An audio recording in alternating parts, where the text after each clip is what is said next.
Sonic.eyx or Sonic Editable Rom has been doing the rounds with a lot of horror YouTubers lately, and it's no surprise because this game is absolutely creepy. If you haven't managed to see this one yet, this is a hacked version of Sonic, except this one contains some mysterious horror. A horror that seems to take delight in torturing the characters in the Sonic game. A horror which now seems to have its eyes set on you. Pretty creepy, right? But this game is pretty much just a tech demo, an example of what the game is going to look like in its full form. That being said, the game also contains a number of things for people like me to find. Hidden details and stuff that your average player might have missed. So in today's video, I'm going to highlight 5 things you might have missed in Sonic.exe. Now including theft protection. Yeah, try stealing this theory. Number 5. The game talks to you. So like many games, you have the option to play this in windowed mode or full screen, and the game does tell you to play in windowed mode. Now on my first playthrough, like many other players I'm guessing, I played this on full screen because it just looks better. But this is actually a mistake. The reason why the game tells you to play this in windowed mode is because you actually miss out on a very specific detail if you play this in full screen. If you play the game in windowed mode, the game actually uses the title bar to talk to you, directly, the player. Not only that, but it will pull your name from your hard drive and speak to you with your first name, which is, yeah, a little bit creepy, not gonna lie. But not only that, it also gives you some extra context and some extra creepy detail. The game will warn you not to play it, it will tell you you're making a mistake. But even more than that, once the creepy horror entity starts to take over later in the game, that will start to talk to you directly as well, and let's just say this entity isn't friendly. If you've already played this game in full screen, I highly recommend playing it again in windowed mode, just to get this extra detail. Number 4. You need to backtrack. Now this game is set up like a Sonic game. It expects you to start from the left and go to the right to complete your objective. However, I found at one point in the game, backtracking is actually very useful if you like to find some creepy secrets. So once the game has opened up and it gives you a full level where you play as Sonic, there is a moment where the game turns a little bit creepy. After this creepy event, you go back into the game, except everything is now dark. It also puts you on a slope, expecting that you're going to go this way. But if you backtrack just a little bit, there are 2 hidden details that you wouldn't find otherwise. The first one is this very odd scene here, where you see one entity hit the other entity over the head. While we don't know exactly what these 2 entities are, I'm guessing that one is the evil entity, which has the ability to look like Sonic, and the other one is Sonic, and this probably shows how Sonic was taken over by this entity.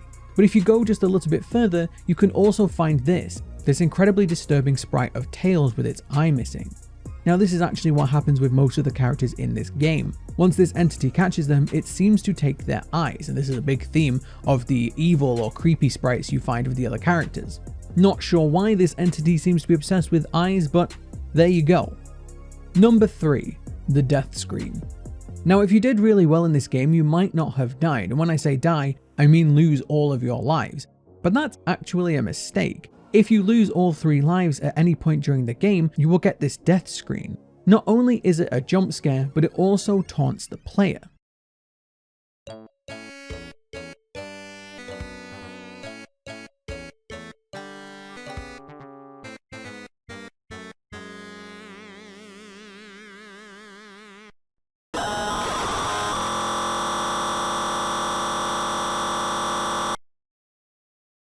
It calls you pathetic.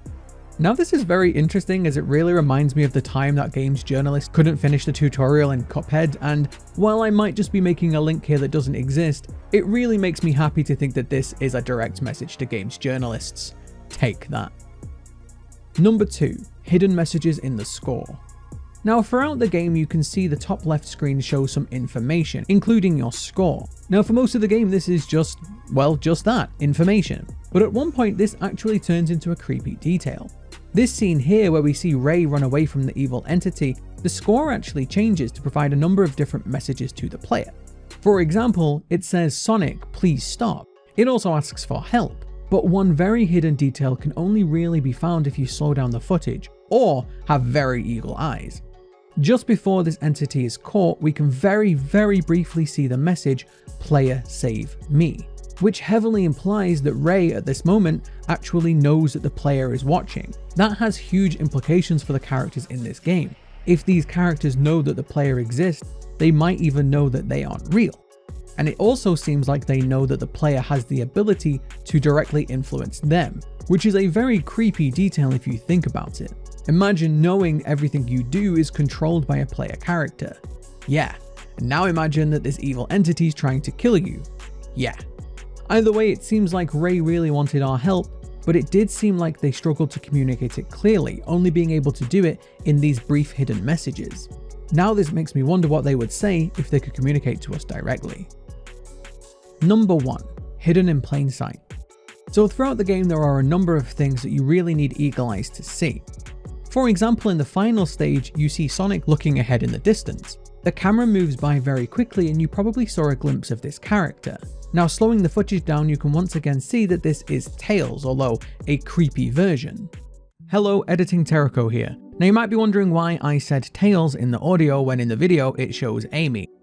Now this is actually because in my first playthrough it was Tails and in my second playthrough it was Amy. And I didn't even realize until I just slowed the footage down now to make this video. I told you need to have an eagle eye. So I'm guessing that this is just showing a random sprite from a number of the different characters that have already been corrupted by this entity. Now this is actually making me really want to go back and play it again just to see how many different sprites there are, but it's also very interesting that it seems to be pulled at random. Okay, back to the video. Also throughout this level you can see these flowers. Most of them seem normal, except some of them look a little bit different. And it might just be my imagination, but I really think this one looks like Knuckles, and it even seems to look like it's in pain. Don't ask me why, but it really does feel like that way to me. There are a number of things that are hidden in plain sight like this. For example, when Sonic is captured by Dr. Robotnik at the end, you can see the evil entity version of Sonic in the background, just stood there staring with its one eye. Another detail just like this one is the moment where Sonic falls off the screen in this jump scare. Throughout the game seems to switch between what looks like a normal Sonic game and a cursed or some sort of horror version. In this moment, we see Sonic fall off the screen in the horror version, but then in the next moment, in the normal looking version, we can see Sonic playing this animation, which as far as I remember is the animation when Sonic is stood too close to an edge, when it looks like Sonic is going to fall off. A very interesting detail for the developers to add in. So those are just some of the creepy details that I noticed in this game, and this is basically just a tech demo for the full version. So I'm very much looking forward to what we see if the game ever gets fully released. Did I miss anything? Let me know down in the comments below, and if you did enjoy this video, don't forget to give it a like and consider subscribing if you haven't already. Thank you very much for watching, and I will see you next time.